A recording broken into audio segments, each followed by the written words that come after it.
Hello, welcome back. In today's video, we're going to talk about graphical solution, how to maximize the profit. So we're going to use the same example that I used in the last section's videos, which is the company trying to produce a basic and premium version of its product. So we've done this a lot. So they provide two products. One is the basic one. The other one is the premium one. So for the basic one, it requires 20 minutes for the assembling. And then it requires 15 minutes for the painting. Okay, so for the premium, it requires 30 minutes for assembling and another 30 minutes for painting.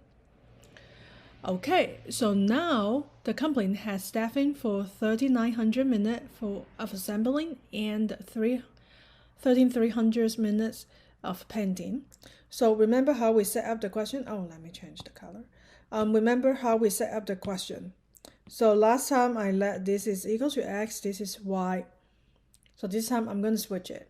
But you should get the same. You basically, if you think about the coordinate plane, if this is your x, this is your y, right? Like this graph. Okay, this is your x and y, and now you switch x and y. Basically, you just rotate it 119 degrees, not 119 degrees, just 19 degrees, right? So now I'm going to try another one because different people, they set up x and y differently. So this time I'm going to set up basic as x and premium, the number of premium product is y. Okay, so no matter which one you set up, the final answer, the shaded area, should be the same, except for they may rotate it 19 degrees. All right, so now let's take a look. So for the assembling, the total time that we spend on assembling is 20x plus 13y has to be less than or equal to, assembling is 3,900 minutes. And for painting, we want to spend 50 minutes x plus 30 minutes times y less than 303,000. And they both x and y, since it's the number of the product has to be greater than or equal to 0. So I already posted a video on Canvas talked about how to use a Desmo to graph the overlapping area. So here today we are going to use that graph. So here is a Desmo calculator, and now I'm going to type in the function 20x plus 13y less than or equals to 3,900. Again, do you remember how to do this? It's on the extra reading material. You need to put a cursive, and then we type in the second equation, 15x plus 13y less than or equal to 3,300. Another one would be x has to be greater than or equal to 0. And then we have y greater than or equals to 0. So here is our mapping area. Let me zoom in here a little bit so we'll be able to see it. All right. So the next step is, let's go back to our question and take a look. So they tell you that, hey, they sell the basic product for a profit of $13 and the premium product for the profit is $14. Okay, let me write this down. So the basic product, they sell it is $14 for the basic product. And then the premium one is 14. So what would be their profit? Oh, so the profit is going to equal to what?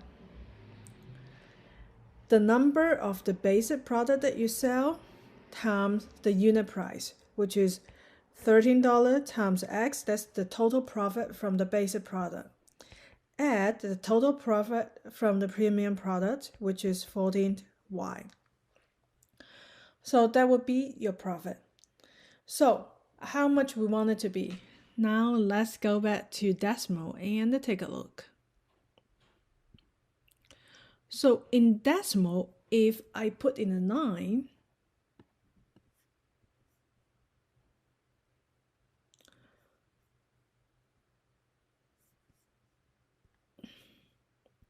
so our profit, I'm going to use a different color of water, 9, 13x plus 14y.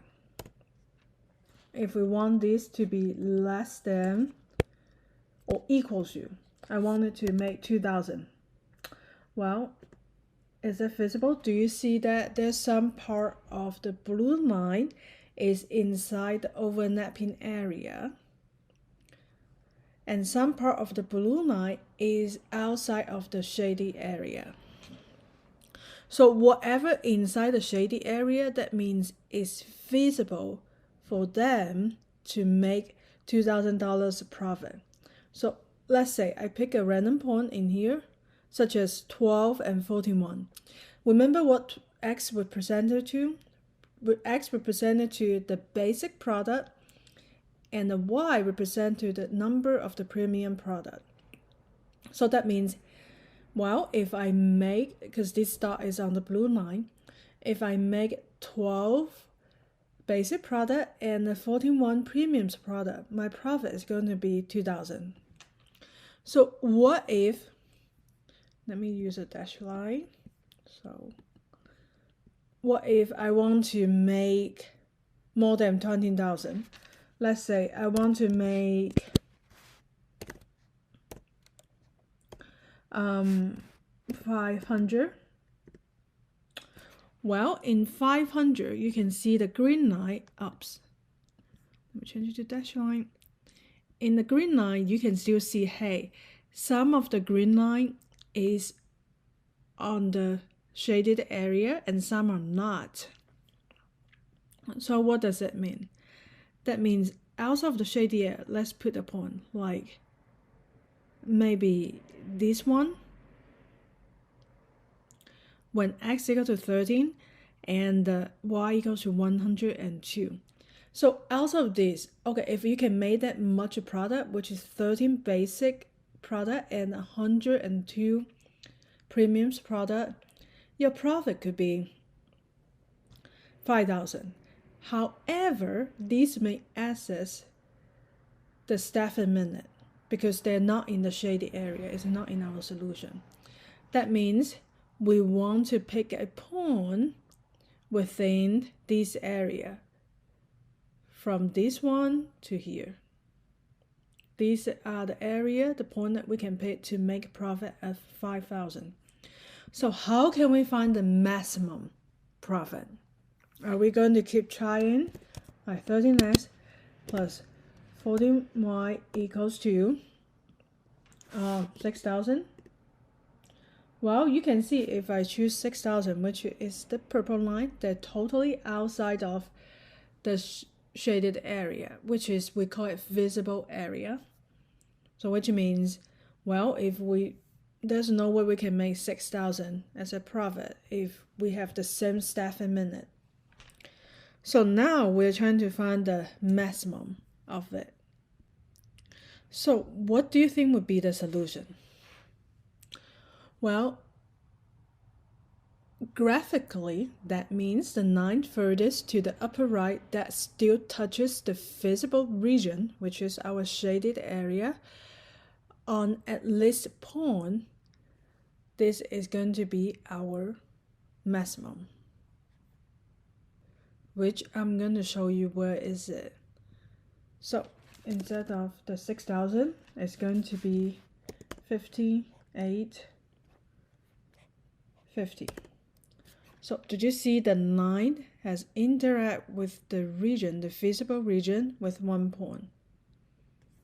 Let me close another line so it won't disturb you. So this is going to be our maximum profit. So how do I find out about that?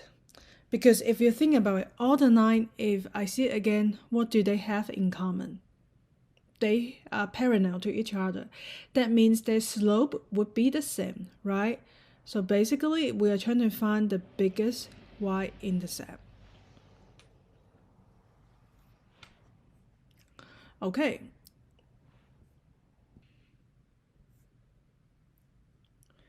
So let's take a look at this point. The region, the physical region, totally have 4 bounded points, right? So I am going to close all of that. One is in here. The other one is here, which is, so let's do this again. If you take a look at the graph, there's totally 4 bounded points, the edge point. So one is going to be our biggest profit, which is on the lower right, which is 119, sorry. It's going to be 195, 0. The other point is on the middle, which is going to be 120 and 50. And the other one is going to be, so the other is going to be 110 and 0. 0, 110, sorry. So remember, on these 4 corner point, there's another one 0, 0. If it was 0, 0, our profit definitely is going to be, oh, let me write it here. If I choose 0, 0, the profit is definitely going to be what? 0. So we don't even need to consider that situation. So now let's plug in all these 4 points in it and check if this is our maximum profit. So if we plug in the first one, the profit, that means we're making 195 basic product and 0 premiums product. So the profit for the first one is going to be 13 times 195 plus 40 times 0 equals to 5,850. And then if we make 120 basic product and 50 premiums product, our profit is going to be what? 13 times 120 plus 50 times 40 times 50. Because each premiums product we make $14 of profit, and then we are making 50s of them. So this is going to equals to 56,000. Okay, the last one is we don't make any basic product. We just make premiums product. So this is equals to 0 plus $14 times 110, which is 14,400. So that means what? The maximum should be this one. Means we are making 119 basic product that will reach our maximum.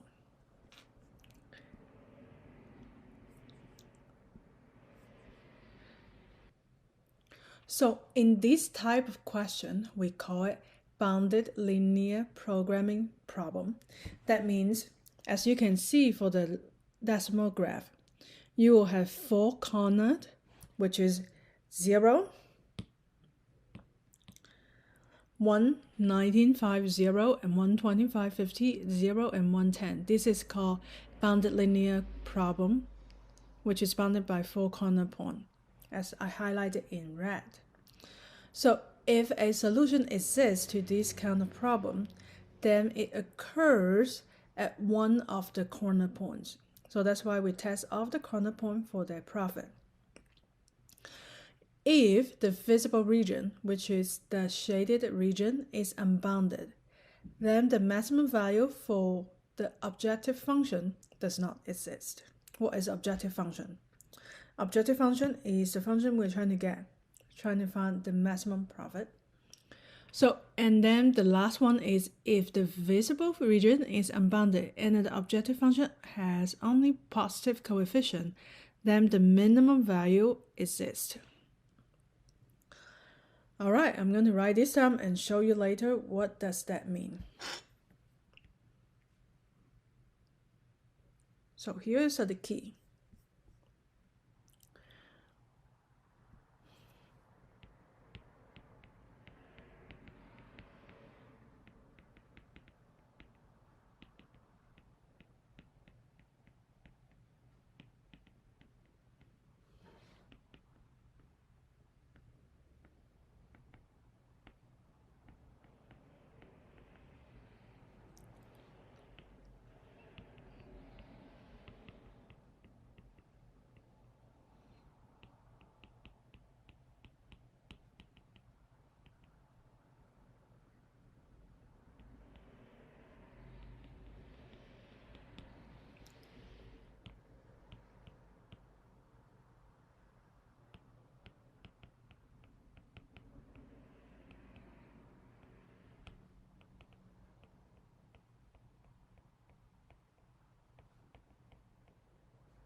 All right, let me show you an example about how does the third one happen if a visible region is unbounded and then the objective function has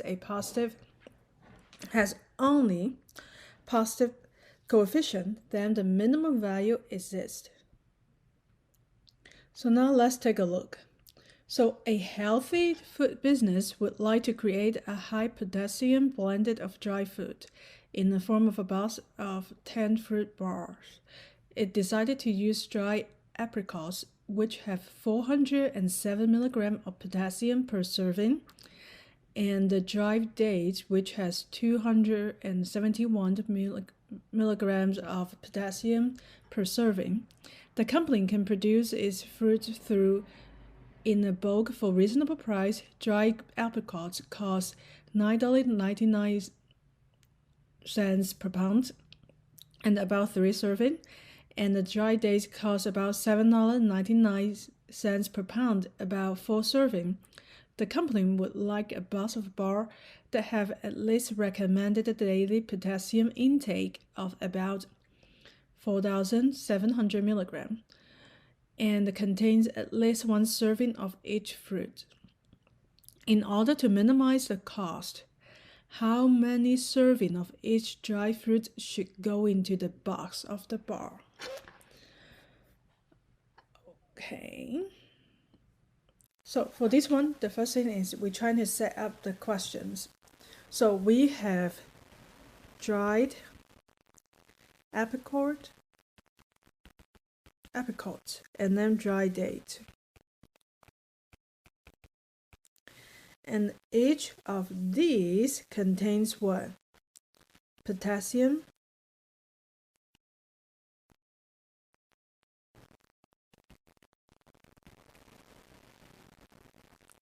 and then the cost. So when you take a look, the potassium, they calculate it as per serving. That's very important. Because when you look at the cost, they counted it per pound, but they also tell you that in each pound, how many serving do they have. That means we need to unify the unit. We need to figure out, hey, if the apricot costs $9.99 per pound and they containing 3 serving, that means the apricot costs what? $9.99 divided by 3 per serving, right? So the serving cost should be $3.33. Similar idea for the dry date. For the dry dates, they tell you that hey, the cost is $7.99 per pound. And each pound contains 4 serving. So that means each serving costs about $2 when you round it up. Okay, so for the dry apricot, the serving, per serving, it contains what? 407 milligrams of potassium per serving. And the dry day contains what? 271 milligrams of potassium per serving. So now what would be the objective function? The objective function is the cost. So what would be the total cost in this fruit bar? So the cost is going to be what? The cost of the apricot and the cost of the date. We don't know that yet. So that's why we want to set this as X and Y. So the total cost of the apricot should be what? $3.33 times X. Plus the total cost of the dry days, which is $2 times Y serving. Depends how many serving you use.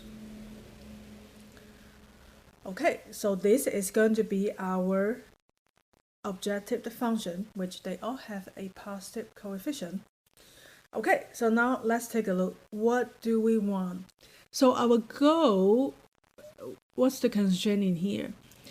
So the company would like the boss of a bar to have at least the recommended daily potassium intake, which is about 4,700. Alright, so what will be the total potassium in each fruit bar? So it depends on how many serving of apricot and the days do you have. So the total number of potassium you get from the apricot will be what? 407 times X plus 271 times Y, and the total number they want it to be at least, which is less than or equal to, greater than, because at least greater than or equal to 4,700. And they also have another condition, which means they want to contain at least 1 serving of each fruit. So we want X has to be greater than or equal to 1. Also Y is greater than or equal to 1. Now let's use our algebra to find out the mapping regions. Okay. So we have 407x plus 271y greater than or equal to 147. So will be the black area. And then we want to constrain these as x has to be greater than or equal to 1. Also, we want y to be greater than or equals to 1. So this would be our area. As you can see, it's not bounded on the upper left, on the upper right, right? But how do we still find the minimum? Well, we totally have 2 corner points in here. One is in here, this one on the upper right, and the other one is on the upper left. If I write this on another paper, you will be able to see that.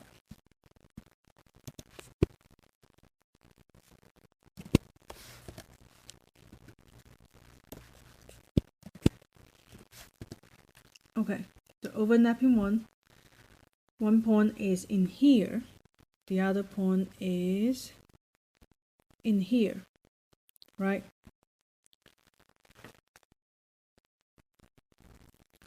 So now I'm going to write down these two corners down.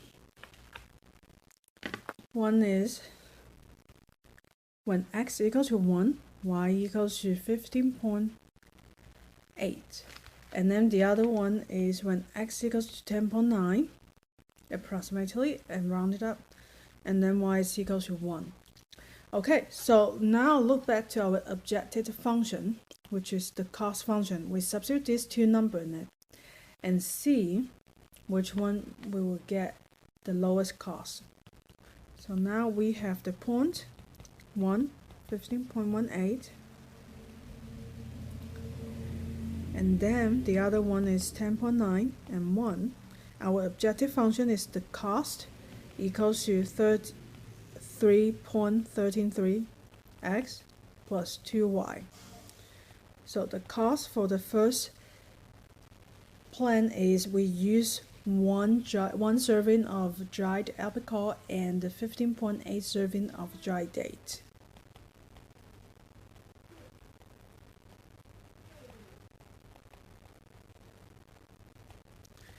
So this is equals to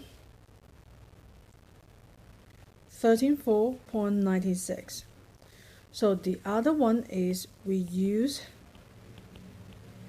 10.9 pounds of apricot and 1 pound of dried dates. So the total cost is 39.39. So which one has lower cost? The first one, right? So this is going to be our optimized or maximum profit. If you want to maximum the profit, you definitely want to minimize the cost. So I am write it down in the word. So the company can minimize the cost by using one serving of apricot and 15.8 servings of dates.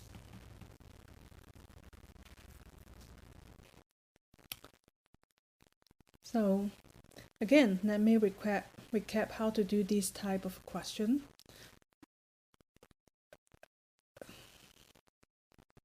So first of all, you want to find the overlapped area, which is the visible region, also I call it shaded area.